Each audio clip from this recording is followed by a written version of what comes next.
Don't you touch that kid! Riot on Sunset Strip. Stars Aldo Ray, Mimsy Farmer, Michael Evans, Laurie Mock, Tim Rooney. In The Happening that blazed headlines across the nation. Teenagers. Wild. Beat. Protesting. With no direction, no goal. Fighting only for the right to be heard. Have you ever been to a blanket party? Grass smokers. Their story is it shouldn't be unlawful.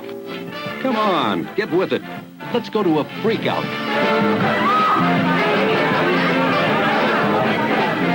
Do you know what acid can do to an inexperienced young girl? I want to know what happened. 5 boys have been here.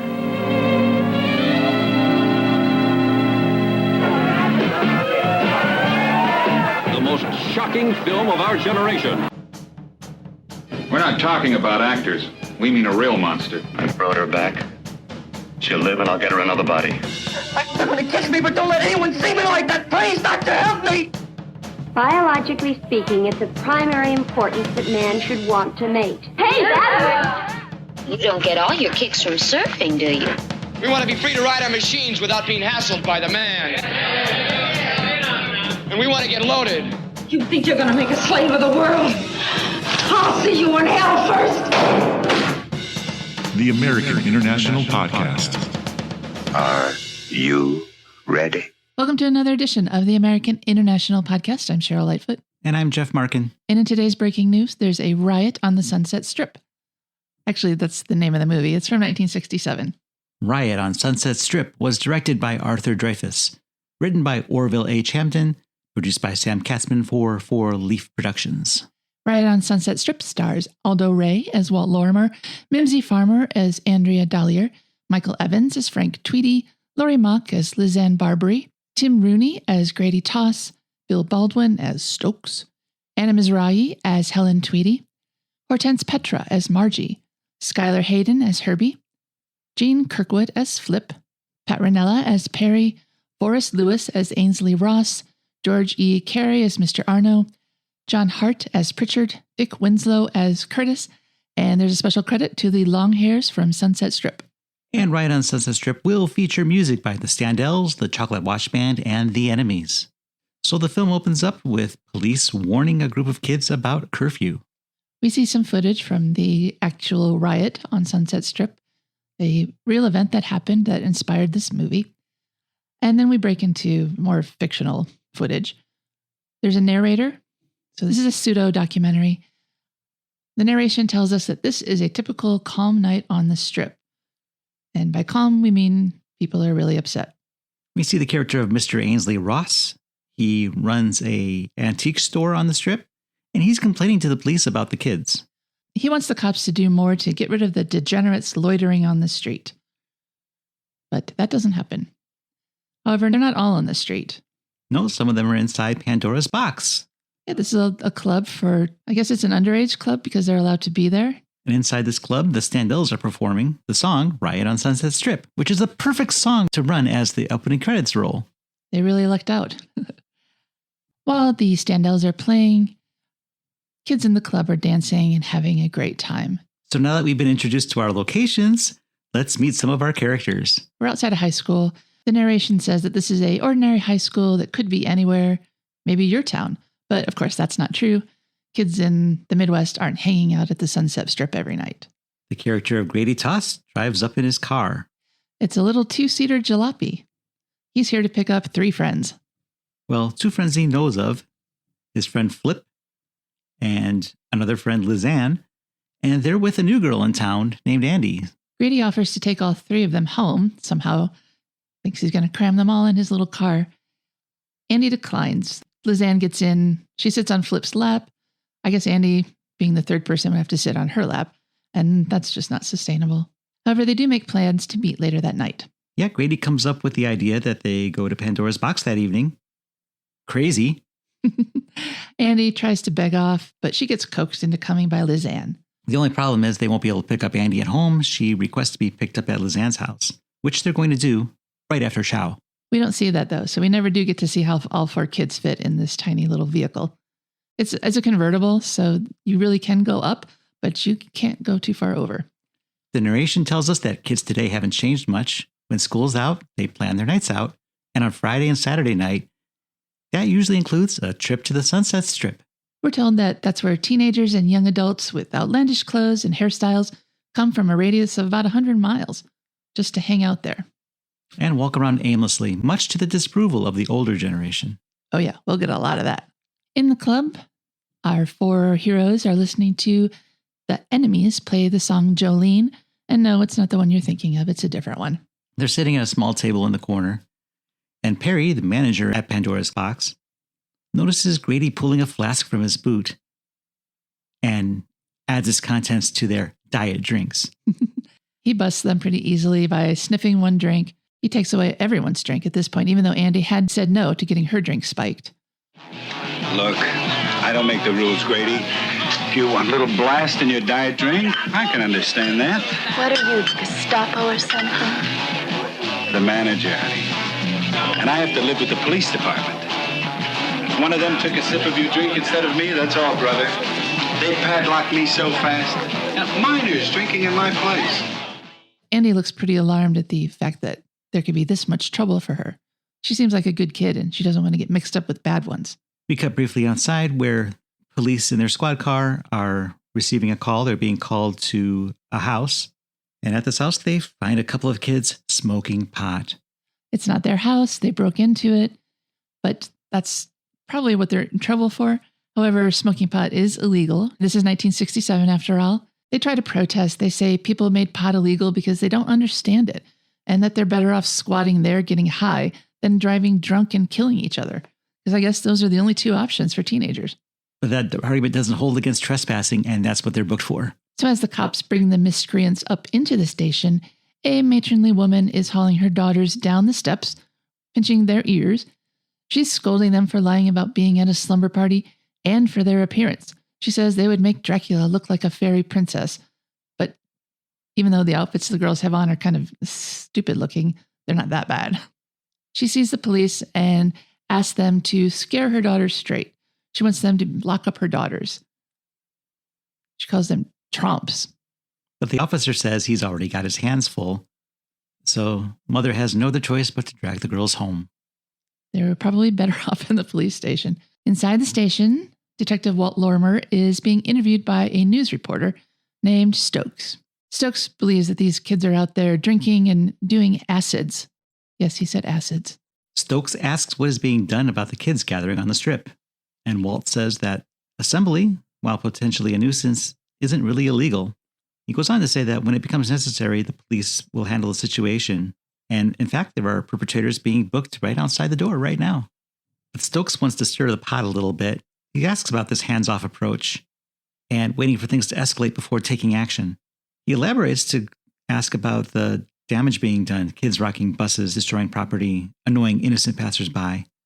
And Walt assures him that when the law is broken, the situation will be handled. Walt then reminds him that these are kids that we're talking about. Your kids and my kids, he says. Yeah, and he says, if a few of them become a nuisance, should I throw them all in jail? And that concludes the interview. Stokes packs up and leaves. As he leaves, Walt's fellow officer, Frank, who'd been in the room listening, offers him a cup of coffee. Lorimer kind of bemoans the bind that they're in. If they try to use a little restraint, then they're told to crack down. But when they do that, they're accused of police brutality. And Frank agrees with him. He says, you put on a badge and one thing's for sure, you can't win. Walt sits down at his desk to drink his coffee, and we notice that he has a picture of Andy on his desk.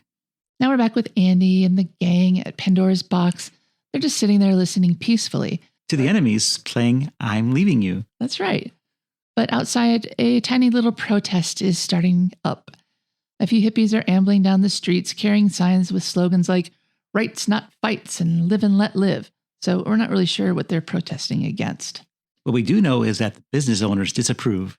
Yeah, they're being watched by the police and grumpy businessmen alike. And then we see a little more of the riot stock footage. So apparently what they're protesting against is a 10 o'clock curfew.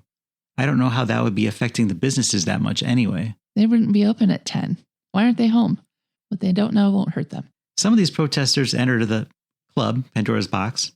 They haven't paid the cover charge, so this becomes an issue. Yeah, Perry, the manager, is trying to throw them out, but they just march right in and start mingling with the dancers.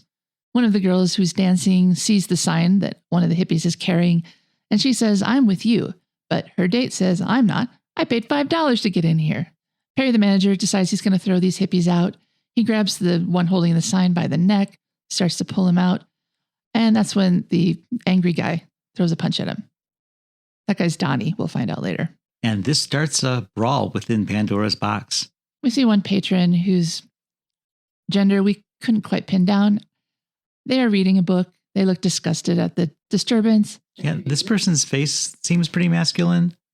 The hairstyle, it could go either way. And I think it's just the floral print that may be throwing us. I noticed a little nail polish too, so I think we figure it out later, but right now we couldn't decide.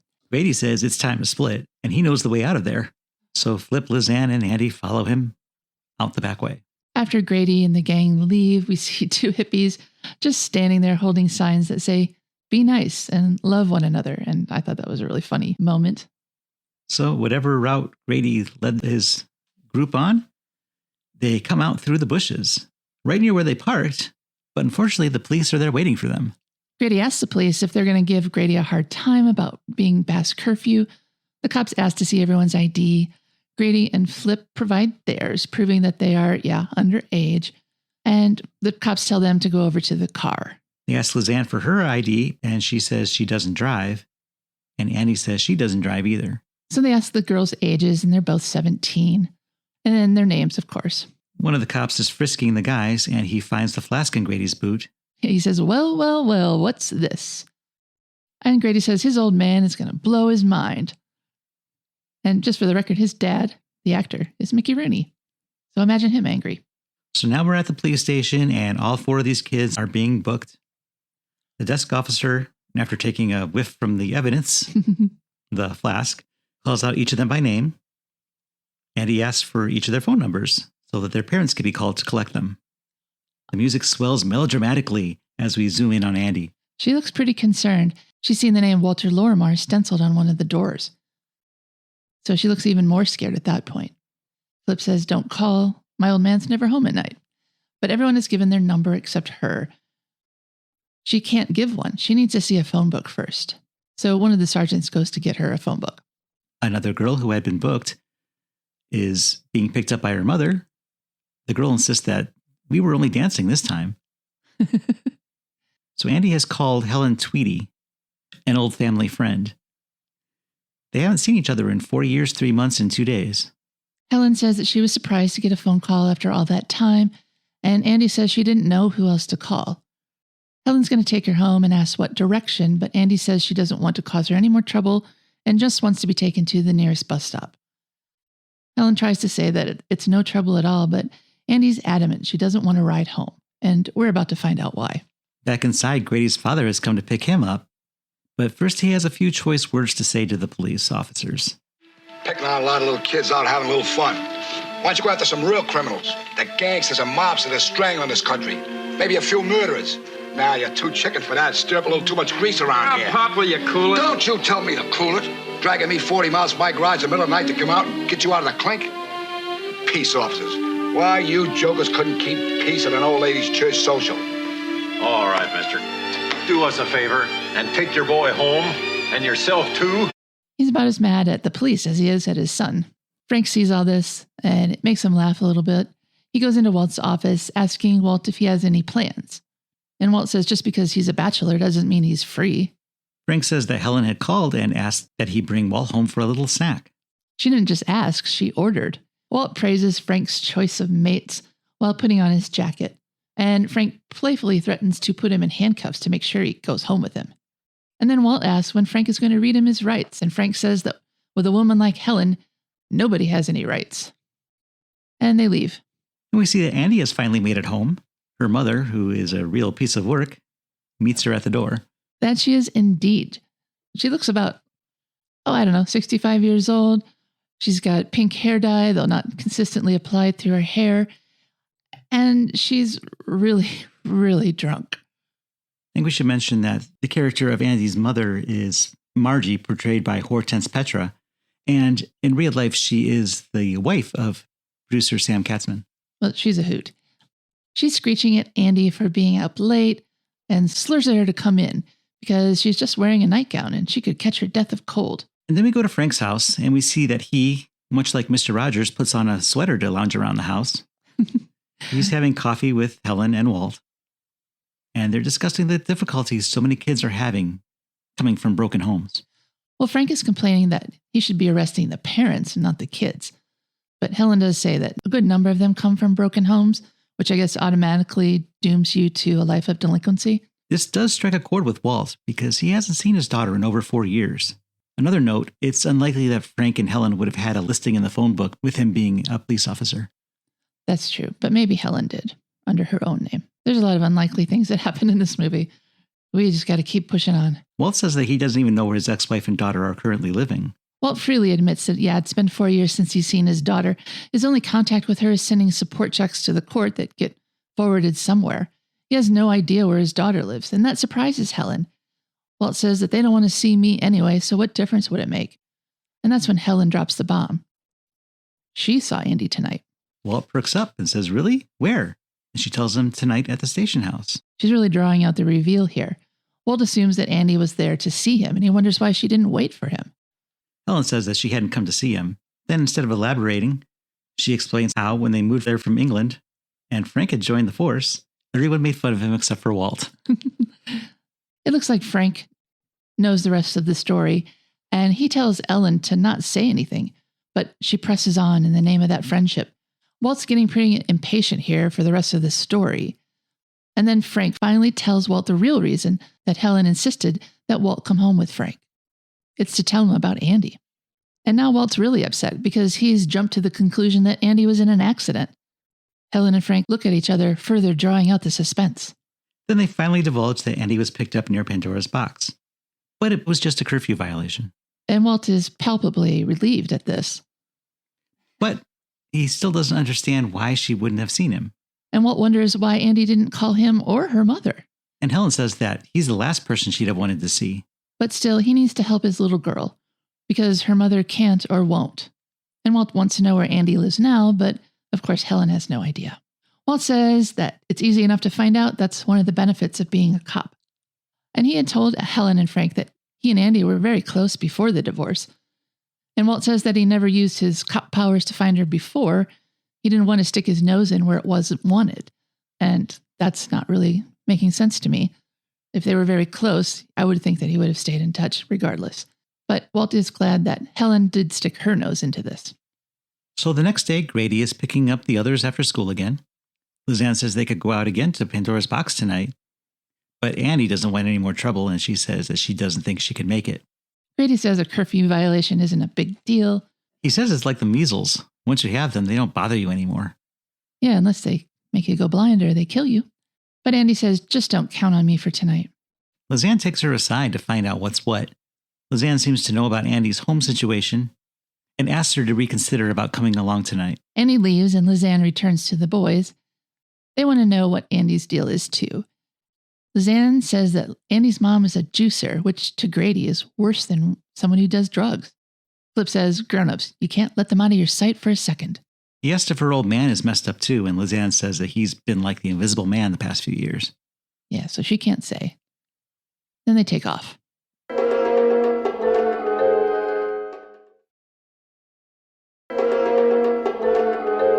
Now we're somewhere else we haven't seen before. It looks like the banquet room of a restaurant, but there's a meeting in progress. There is a bar. Yeah. And fancy vases on pillars. It's never said. We have no idea what this place is, but we will be back here a little later in the movie. Here, Walt is getting grilled by Stokes, the TV news guy, and Ainsley, the angry antique shop owner. Yeah, it's almost like a Chamber of Commerce meeting that's being moderated by the press.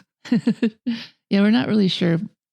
This just doesn't make any sense, but we're going to roll with it. But I guess it's a good way to get all these people together in one room to address the issues at hand. Yes. Stokes asked Lorimer what he intends to do about the problem on Sunset Strip. He's got kind of a one line of questioning he likes to go with. And he says the whole neighborhood, nay, the whole world wants to know.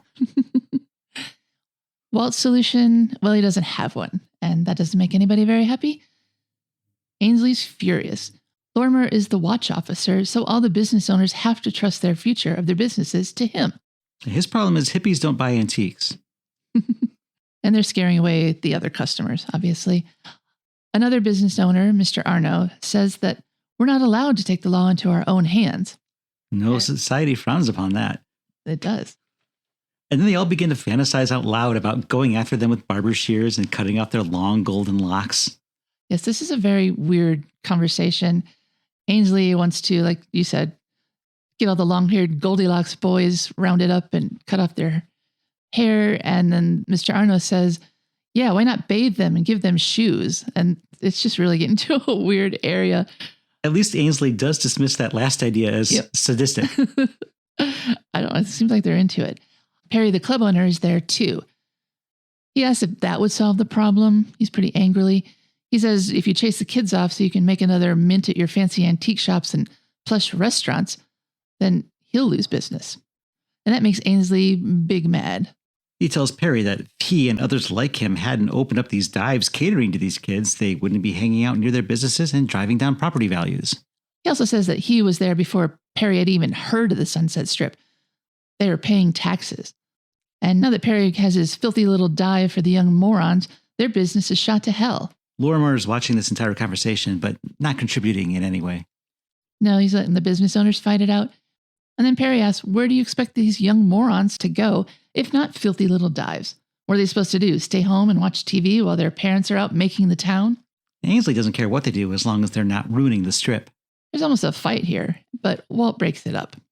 Walt says that he knows the businessmen are angry, but what are the police supposed to do? Use tear gas and hand grenades and riot guns on these kids? These are kids, not anarchists or armed mobs. Sure, they're mixed up, but so were they at that age. And they got out of it all right, and so will these kids. But of course, in the meantime, what are they going to do? Walt has an idea. Lorimer suggests that Perry send a couple of kids down to the station to speak with him, and maybe through conversation they can reach an understanding. Ainsley poo-poos this idea. Ainsley says, do you really think you can talk sense with these kooks? If they had any sense, would they dress like that, look like that? Walt doesn't know, but he's going to try. And Perry promises that he and the kids will cooperate. At this, Lorimer excuses himself, and the remaining crowd gathers around. Ainsley says that this has all been a waste of time and they'll have to take matters into their own hands. Their plan involves getting signatures on petitions, buttonholing everyone they know. And Stokes, the newsman, finally pipes up and he asks Perry, do the kids on the strip know what a good friend they have in Walter? This is really important to the plot that we have now designated Walt as the good guy. Right. So Perry kept his word, and Walt is now in a meeting with a few of these kids, and Perry's there as well. And they're talking about the curfew. This is the issue that the kids are most concerned with. What they're asking for is a change of the curfew so that on weekends, Friday, Saturday, it's midnight instead of 10 p.m. But every other night it can be 10 o'clock. They want a 6 months grace period in which to prove that they're responsible. Perry suggests that the kids be allowed to go to their cars unmolested by the police when it is curfew. But Walt wants to hear what the kids have to say, not what Perry has to say. But the kids say, yeah, what he said. They don't want to be hassled by police without cause. He says the cops don't have to act like private servants for the establishment. They should treat them with dignity, not differently because of the length of their hair or their economic condition. And he's a very serious young man. And that's it. That's all they're asking for. Walt asks if he's in college, and the guy says, 3rd year, straight A's. And that's his only request. Lorimer says he can do something about the police and have them curb the way they handle the kids on the strip. But the curfew is a local ordinance and not really within his jurisdiction to do anything about. And he does say that the teens do have to stay on the right side of the law, no matter what the law is. And the straight A kid, and we think his name is Joel, he says that the teens are going to police themselves. He holds up an armband that they'll be wearing to keep order. And for some reason, Lorimer doesn't seem to take issue with this. As long as they don't take the law into their own hands, Lorimer says that he'll do what he can to pursue changing the curfew. But in the meantime, the kids need to behave themselves. Yeah, the curfew is not in his purview. That's a local ordinance. And Perry pipes up that this is hurting his business. But Walt shushes him. He says that's not the issue. Joel says that they can keep a lid on the kids, but can Lorimer keep the police in line? Lorimer promises he can only do his best. Cops, am I right? They shake hands in agreement, and the kids exit, along with Perry. And now Andy is returning home with $7 worth of groceries. It's a big bag. She gets one whole bag of groceries for $7. And she's disgusted to find that her mom is already wasted. Right. Mom is lying on looks like a pull-out sofa in the living room. She's slurring her words, just like she was in the first time we met her. Andy's upset. Mom broke her promise, and I guess she failed some sort of test that Andy had been running for her. Yeah, she wasn't supposed to drink today. And her mom says that she tried. She really did. But she's just been through so much. And if Andy were any kind of daughter, she'd show a little sympathy. Yeah, but she says sympathy. Andy says forget it, and she starts to try to tidy up her little hovel, but she soon gives up. It's a real mess. She does get the ashtray dumped out, though. And throws away the empty liquor bottle. Which is one of them. She turns on the TV, and a news bulletin says that the beleaguered Sunset Strip area is bracing itself for another troubled weekend. Yeah, Plot Point News is on the air. Police and sheriff's deputies were put on standby alert, and it was revealed that merchants groups and realty associations were demanding a crackdown, but authorities are urging calm and conciliation. And then Andy sees the interview that her dad did with Stokes, where the dad says, there's a problem and the police will keep it under control. But remember, as he said before, these are our sons and daughters. And Andy's disgusted. She flips the TV off, muttering, daughters. She goes to the telephone and dials up Liz Ann. Andy wants to know if Liz Ann's planning to make the strip scene tonight. The answer seems to be yes. So Andy wants to know what time they'll pick her up.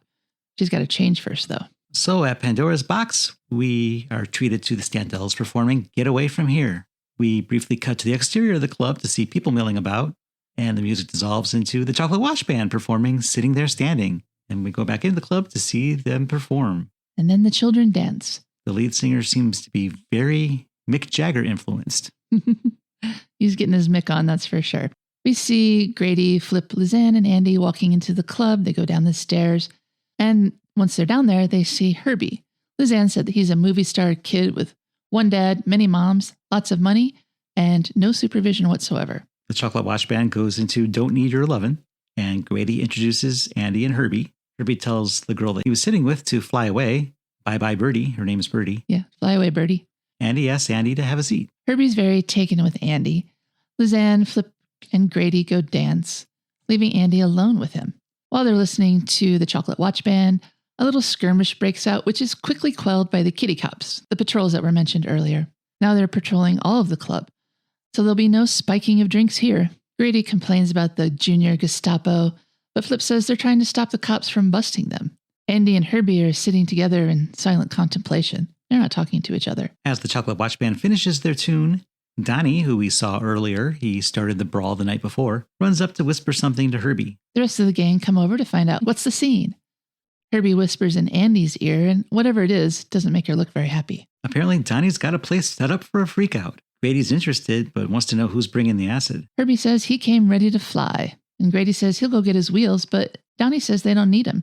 Whatever hippie slang they're using, it indicates the destination is within walking distance. Andy looks like she just can't believe what she's hearing. She has a very concerned look on her face, and this could be potentially more trouble than breaking curfew. So while Grady's alerting everyone in the club to come to the freakout, Andy hangs back. She's concerned. Liz Ann goes over to her and asks what's wrong, and Andy says she's never done acid. Liz Ann scoffs. She also says that there's something she doesn't like about her friend Herbie. Liz Ann says not to worry, and has Andy ever been to a freakout before? Shockingly enough, she hasn't. So once Liz Ann knows that Andy's never done acid before, she tells her, it's a ball. Come on, Alice in Wonderland. Grady then gathers everyone up and they head out. At the police station in Lorimer's office, he's finishing up a phone call when Frank comes in. Frank reports that things are pretty quiet tonight. A brawl had started at Pandora's Box, but the kids stopped it. How would he even know about that? Lorimer thinks it's great that the kids are upholding their end of the bargain. He's just sorry he hasn't been able to uphold his. Yeah, the curfew remains as it was. And he's sure that the failure is due to the business owners who really want the teens out of there and will use this as a way to get that. He's been trying to call City Hall or the mayor's office, etc., but he hasn't been able to get through to anyone. At least it's quiet tonight, says Frank. And then we cut to Donnie sneaking in the window of the large house. Once inside, he goes to the door and lets the rest of the gang in. They immediately make themselves at home, jumping on the furniture and hitting the hi-fi. Lizanne puts on something way out. Yeah, it's sort of generic, groovy music. So kids are dancing, and Herbie and Donnie are standing in the corner. Donnie tells Herbie he brought some joints, but Herbie says, "That's your bag, baby. Tonight, I brought the Milky Way." Then he holds up a little envelope that contains LSD. He starts passing out sugar cubes. Flip lights Andy's cigarette, and she dances with Grady, but she manages to burn him with it. She apologizes, and then she goes over to talk to Herbie. Yeah, for some reason, she goes over to talk to Herbie. I think she thinks he's cute. He's like basically attractive. Herbie encourages Andy to take off her coat. He gives it to Donnie and tells him to fly it away. Then he offers Andy a sugar cube. She says, "No, thank you." He calls Lizanne over to see what Andy's deal is, and Lizanne explains that Andy has never been tripping before. Lizanne tries to explain the mechanics of the sugar cube LSD distribution, but Andy's already aware. Yeah, she says she knows, and still, no, thank you.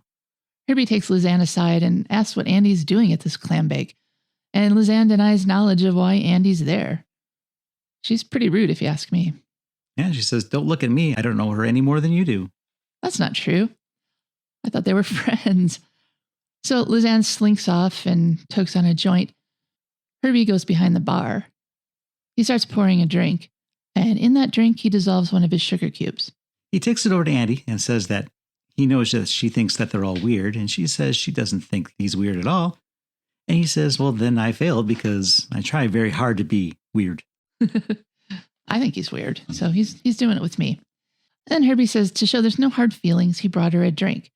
She sniffs it suspiciously, as she should. But Herbie claims it's just a harmless diet drink. It won't even make her fat. No calories, nothing. So Andy downs it. And she says she was thirsty. Lizanne has begun her trip, so she starts dancing weirdly with Flip. He's got his mouth on her neck, and they're doing some sort of druggy tango. Andy's kind of sitting in the corner, and she suddenly stands and takes off her beads and her shoes. Still holding one shoe, she walks off into another corner in kind of a zombie-like state. Herbie's watching this intently. Then Andy starts a bizarre display of weirdly balletic, cat-like moves on the floor. She looks pretty amazed that she has fingers and toes, and she starts dancing very wildly. Her hair gets messed up as she flips it back and forth. This is pretty cringy, I have to admit. She's writhing on the floor, and Herbie is still silently watching her. This trip also happened pretty fast. It doesn't really come on that quickly. I think even if you drink it. We briefly cut outside to see that the police have been called to another address. This is where this party is being held at 182 Rodeo Drive. Back at the freakout, Andy is still dancing and flailing. Here they're changing the film speed. They speed it up and slow it down to make it look even freakier.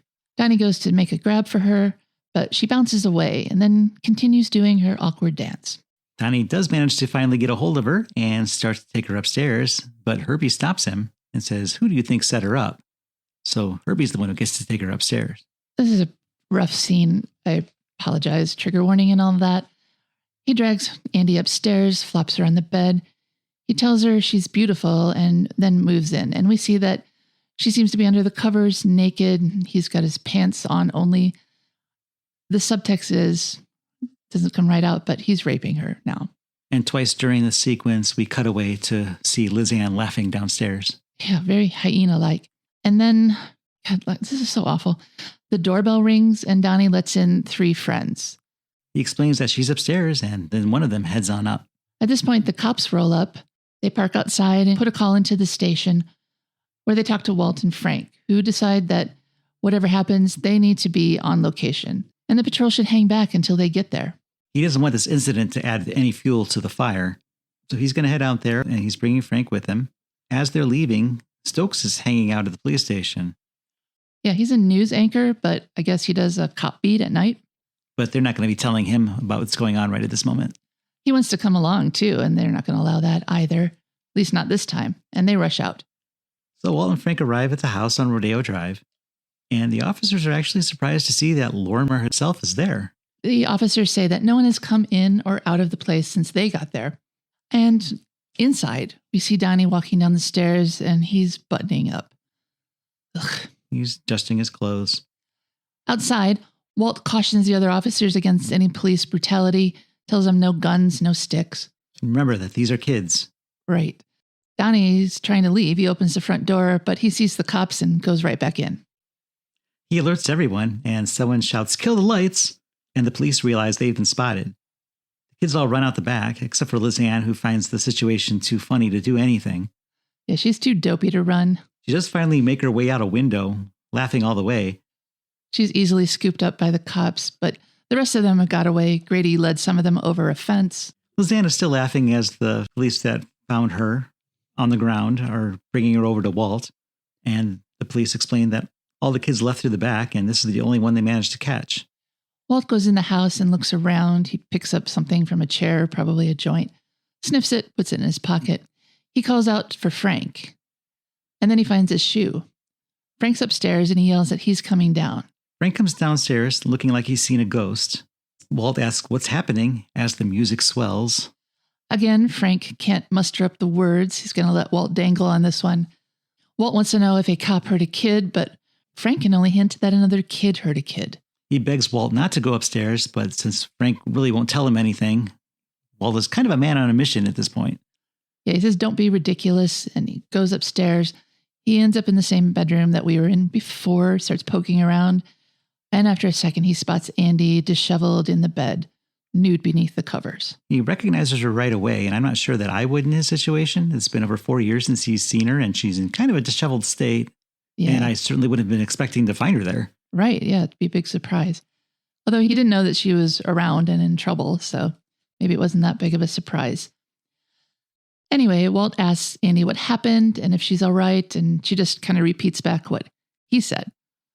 What do you think happened? Am I all right? Eventually, she tells him that 5 boys have been there with her. She's kind of cackling wildly as she says that, so she's not happy about this, but she's sort of having some sort of stress reaction. She says she was sick and tired of being alone, like he cares. He says that's not true. And is she forgetting that he's her father? And she says that she hasn't forgotten, but he has. She says, you left me alone for 4 years. And she wants to keep it that way. And Walt is very shocked by this. Frank interrupts to say that the ambulance has arrived. Walt says that these kids won't get away with it. Any of them. The ambulance attendants wheel a gurney into the house. Lizanne outside wonders what's happening. Frank tells Lizanne that their boss is Andy's dad, and if she knows what's good for her, she'll cooperate in this investigation. And to this, Lizanne just laughs hysterically. Yeah, she says that she never knew that Andy's dad was a cop and that she never let on. No, she didn't tell anybody. And the cops take her away. So Walt and Frank return to the office, and Stokes is still there. He jumps on them immediately. He's already heard about what's going on with the party and the rape, and he wants answers. Yeah, he knows the bare outline, but not who the victim is. Walt and Frank simply ignore him. Frank asks the desk sergeant to let him know if his wife calls. And next we see Herbie driving Donnie to Herbie's house, and Herbie asks him if he wants to stay over. They head to the door, but they are met by 2 police officers who were waiting inside Herbie's house to ambush them. Yeah, for some reason they knew that he was there. Well, they were inside and they came out as they came to the door. That's not... Well, his parents must have let them in, or the housekeeper or something. Obviously somebody let them in. Anyway, they're under arrest for breaking and entering, creating a disturbance, misuse of private property, and rape. Herbie and Donnie look at each other, and Herbie looks indignant. Is that what she said? That little tramp was asking for it, begging even. But unfortunately for him, she was too young to ask or beg.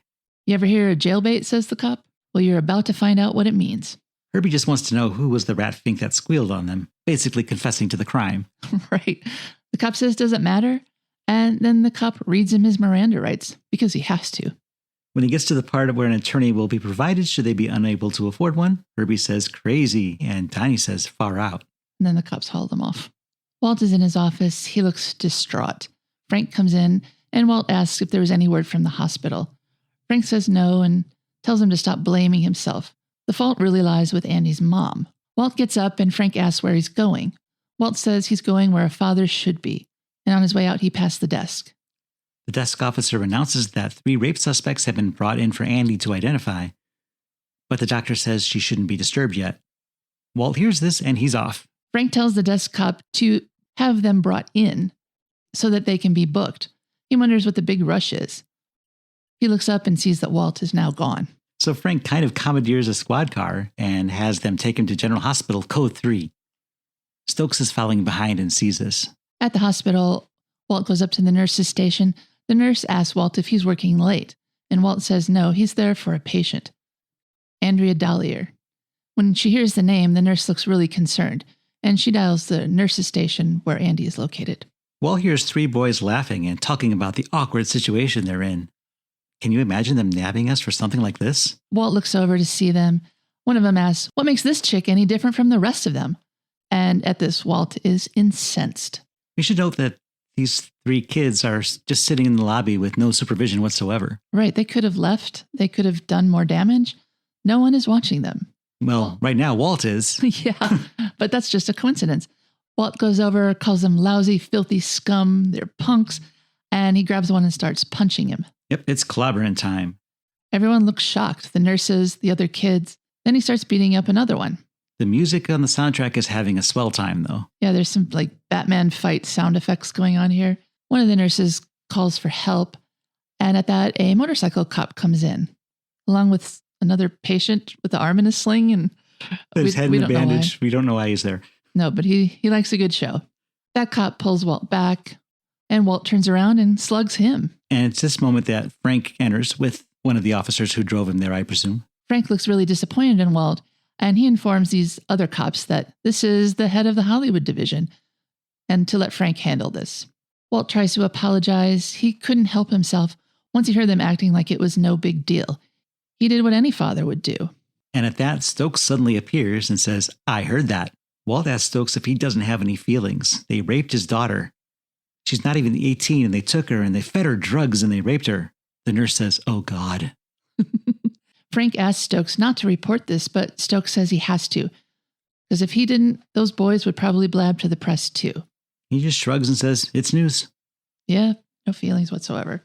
The nurse tells Walt that he can see his daughter now. Walt hangs back a little bit. He's unsure if he should, after what he just did. But Frank tells him that he needs to think of Andy now, not himself. So he goes to her room. So Walt goes in to see Andy, and she is staring out the hospital window, smoking a cigarette. Yeah, these are the days when there were ashtrays in every hospital room. Walt asks if she should be up, and Andy replies that what happened to her isn't usually fatal. It's a really weird line reading. Yeah, it's unemotional. Isn't usually fatal. Is how she says it. And Walt says, I guess you heard what just happened. And Andy says that the whole hospital heard. How does she know that? She asks if Walt wants a medal because Annie doesn't have one. And she's not buying his sudden concern. After 4 years of abandoning her, she thinks that he's just trying to look good to make up for not being there. Yeah, she's very angry that he's suddenly playing the role of the protective father. And then she asks him if it had been any other girl, would he have reacted the same way? He doesn't answer that. He protests that her mother moved away without telling him where they were going, and then Andy rightly calls him out on this, saying that he had the resources to find her if he'd wanted to. Frank bursts in to say, hi, Andy, and to tell them that the news of Walt's loss of temper has been reported and things are getting a little antsy down at the strip. Yeah, all hell's about to break out. Frank says that he and Walt need to get down there to settle things down. Frank leaves, and Andy snarkily asks Walt if he's going to take the easy way out and resign, because he always takes the easy way out, she thinks. Walt wants to know if he can come back later to talk to her when there's more time, but she tells him to not come back ever. Out in the waiting area, Frank and Helen are watching the Plot Point News, where the report of Walt Lorimer roughing up 3 rape suspects has spread like wildfire. On the strip, juveniles were on their way home, but now they're thronging back to the strip. Stokes says that it's ironic that this happened because Walt Lorimer has been known all over the city as the enemy of violence and the best friend to the boys and girls. And he also says, if I were Walt Lorimer, the one place I wouldn't be is the Sunset Strip. Walt tells Frank that he has to head to the strip to try to quell the violence. Right now, the public sees that he's not practicing what he preaches, at least when something affects him personally. Over at Dirty Hippie HQ, they are making protest signs. One girl is very proud of her sign that says broken heads, broken promises. She looks like Janice the Muppet, I just want to say. She's like a dead ringer. It's hilarious. Another fella has made a sign that says, we want peace, not police. Janice is very impressed because that rhymes. After some stock footage of the actual riot, we see Ainsley and Arno having a drink. They're in the same room where that meeting had taken place earlier with the vases in the bar. They read the news, they know about the rape, and they think that's just what they need. What those punks did was so awful, police don't have to hold back anymore. Yep, this is the best day ever. So lucky that girl got gang raped. Hooray. Walt arrives on the scene, and he gets booed lightly. He tells the beat cops that they are handling it right. The kids are peacefully protesting. And outside Pandora's box, we see more of the same, and Walt approves. In the club, kids are still dancing, but cops are on the premises asking for ID. If they find any kids that are underage, they have to sit in the corner. Walt is still walking around outside. He gets booed still. One kid suddenly charges at Walt, but immediately a police is there to hold him back. He races his club, but Walt intervenes, saying, "Don't you touch that kid." Joel, the hippie who went to the station to plead his case against the curfew, is there, and he thanks Walt for intervening right there, and Walt just gives him a dirty look. I don't think it was a dirty look. It didn't look, I don't know. I think Walt knows he's doing the right thing, so I don't think he would give Joel a dirty look. I think he was just upset. So apparently some time has passed. Walt returns to the station, and inside Andy is waiting. She says she saw him on TV and what he did on the strip. And she says that she was discharged and that they wanted to take her home. And did he hear what she said? They wanted to take her home. But she didn't want to go. So I guess she came there. She's dressed very demurely in a pretty blue outfit. Walt's glad that she's there. He asks how her mom is. And Andy says that she's pretty bad, but, you know, her mom is always a mess, so there's no reason that would change. Andy tries to apologize for what she said at the hospital, but Walt says his car is outside and he offers to take her home with him. So I guess no more living with the drunk. Andy asks if he still has work to do, and Walt says that the strip is under control, the kids are all gone.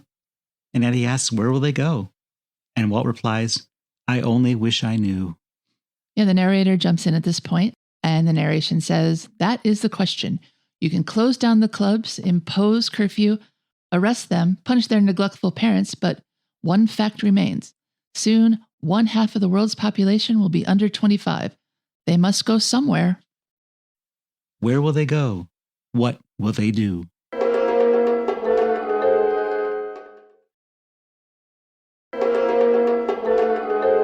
Welcome back to the American International Podcast, where we are delving into the Riot on Sunset Strip from 1967.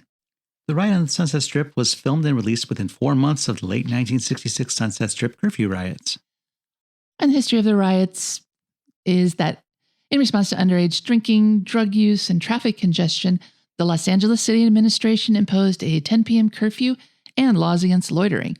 On November 12, 1966, as many as 1,000 people showed up outside Pandora's box to protest the restrictions, and they clashed with the police. The unrest continued for the rest of the year, causing a dozen of the strip's clubs to lose their youth permits and forcing Pandora's box to shut its doors completely.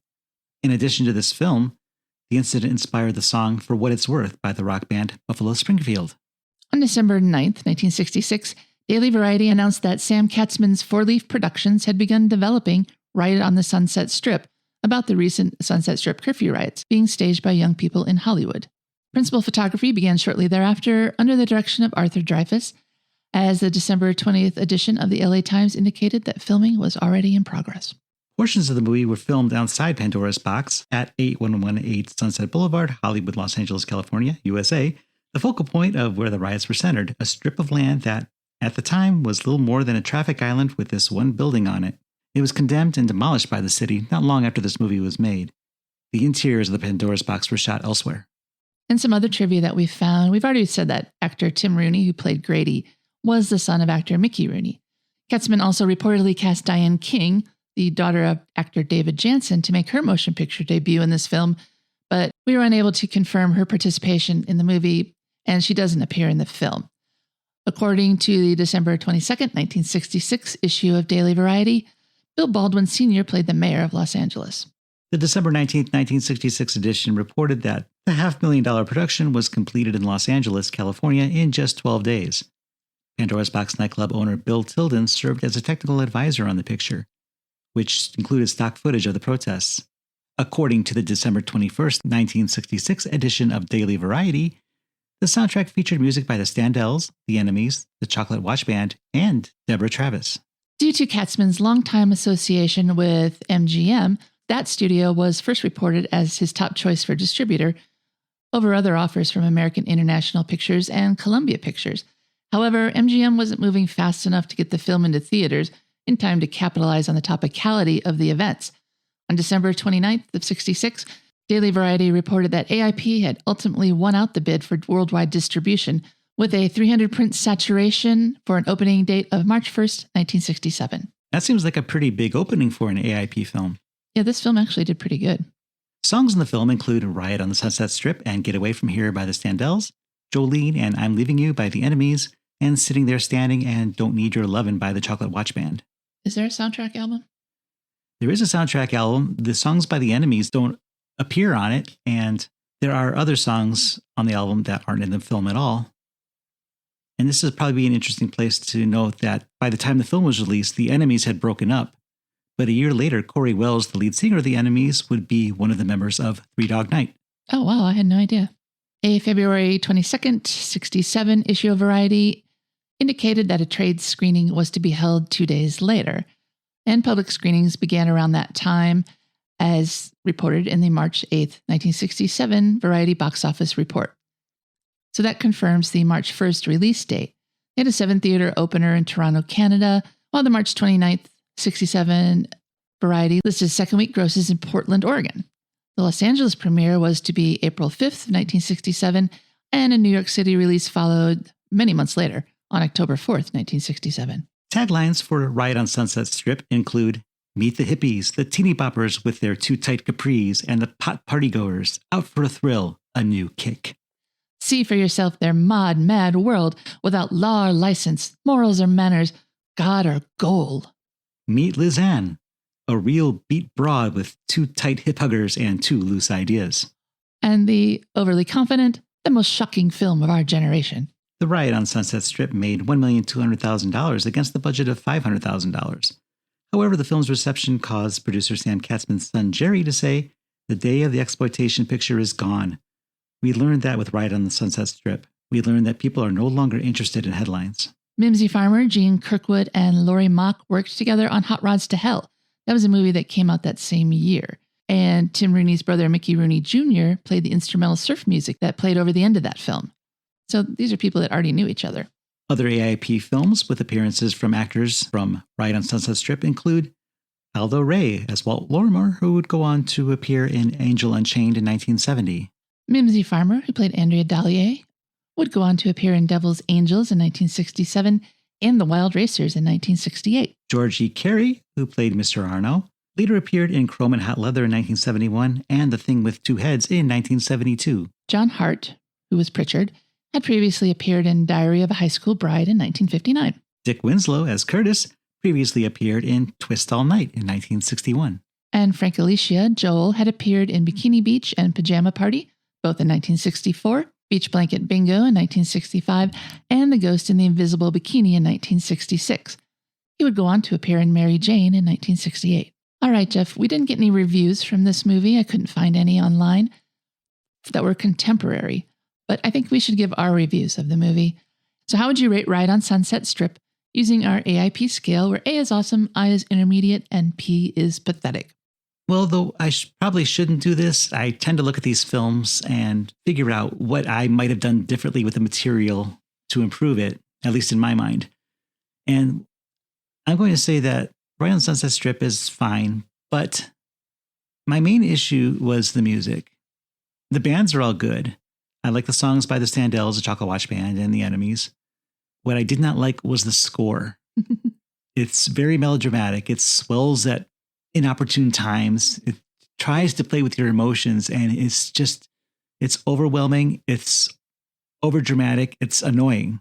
Distracting. And distracting, yeah. And schmaltzy. And while I think the bands are good, I don't know that these bands were the best representation of the LA sound in 1967. I mean, can you imagine the movie's reputation? And this never would have happened in any reality, but can you imagine what this movie's reputation if it had featured the Doors? Well, they played the Whiskey A Go-Go, so it couldn't be them.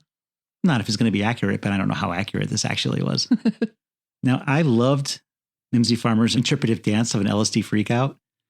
I can't say whether or not it's an accurate portrayal because I've never partaken myself, but I would guess that it's not. And I just can't believe that I'd never even seen this clip before. It's so bizarre. The movement is weird. She's writhing on the floor, and the changing of the speed on the playback to slow it down in parts to give it kind of an otherworldly quality, I think that's kind of cool. And somehow her hair just goes absolutely wild, almost all by itself. She runs her hands through it a few times, but it doesn't seem that it should have quite the effect that it actually does. It's all the Aquanet, Jeff. That's what does it.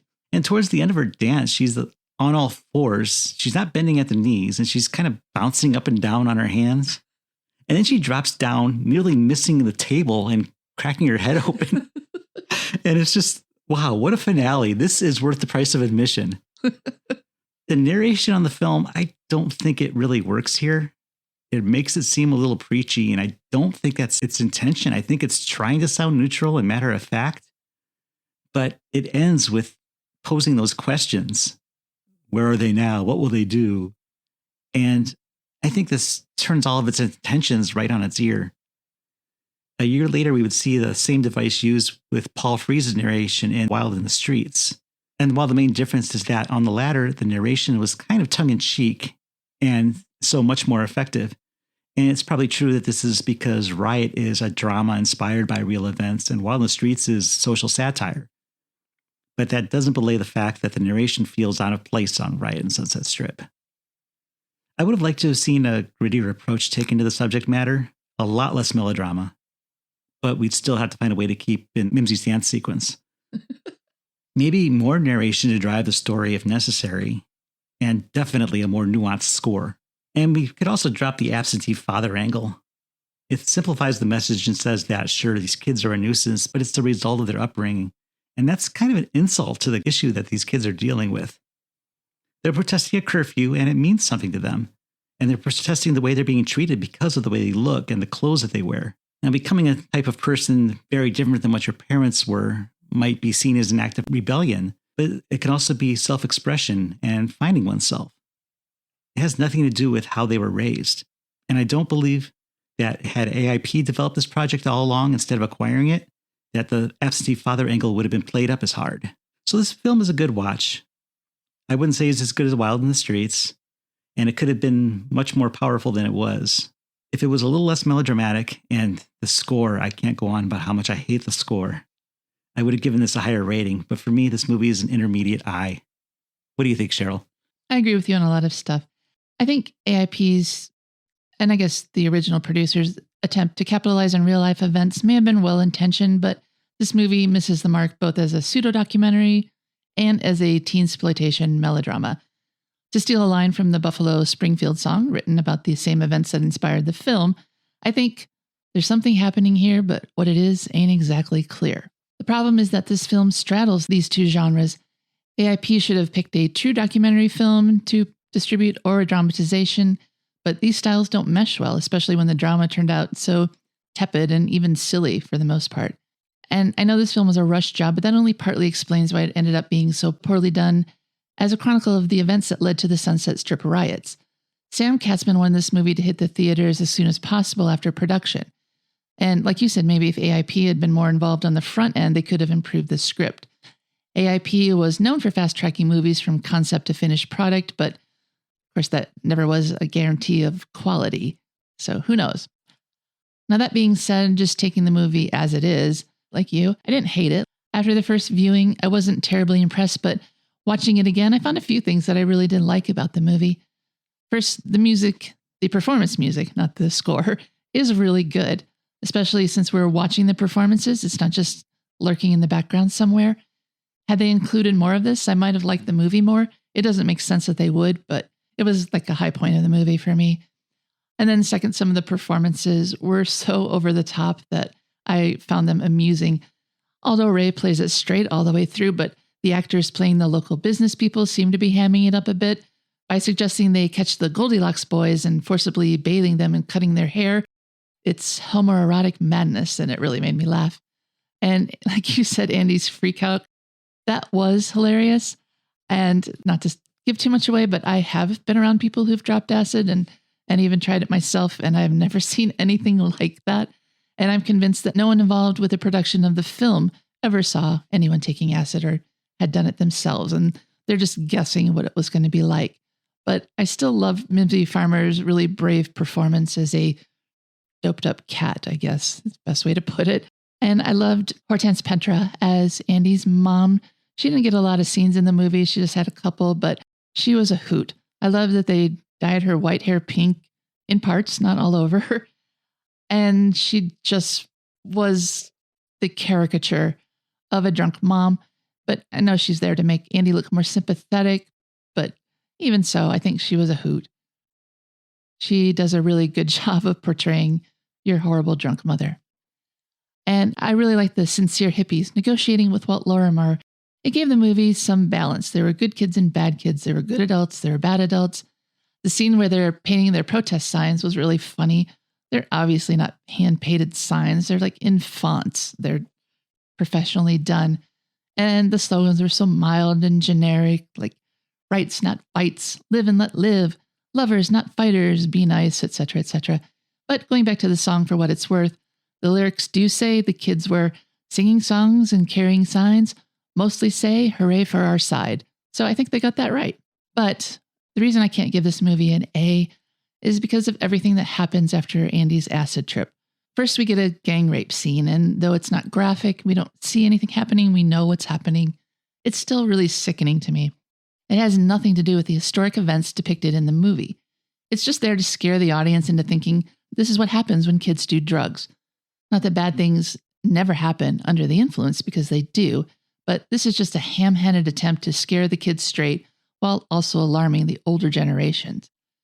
And unfortunately, in this movie, it seems like that rape, and obviously the distraught father beating up the alleged rapist, is said to be the catalyst for the riots, and that's historically inaccurate.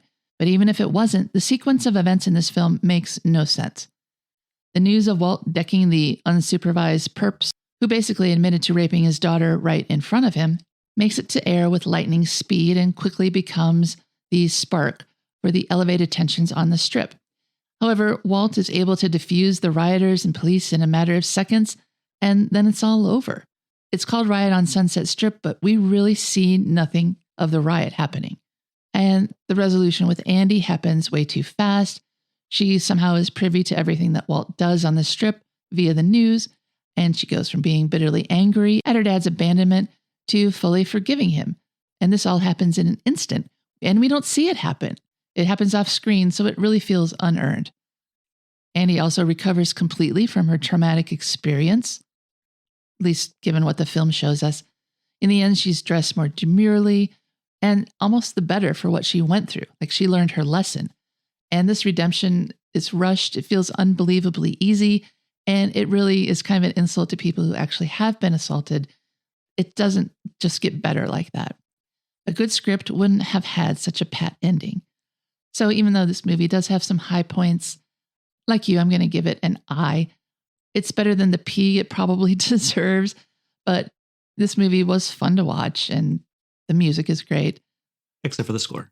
Except for the score and except for the part about the gang rape. I think it's a good, not great, early entry in AIP's teen-sploitation genre of films. Well, all right, I think we have successfully told at least what AIP wanted us to know about the Riot on Sunset Strip. For the American International Podcast, I'm Cheryl Lightfoot. And I'm Jeff Markin. And we'll meet you at the drive-in. Follow the American International Podcast on Instagram and Letterboxd at AIP_pod and on Facebook at facebook.com/American International Podcast.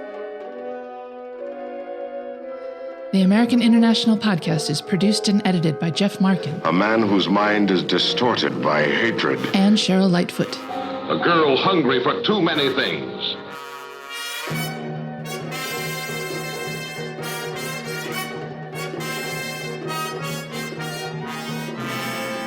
The American International Podcast is part of the Pop Culture Entertainment Network.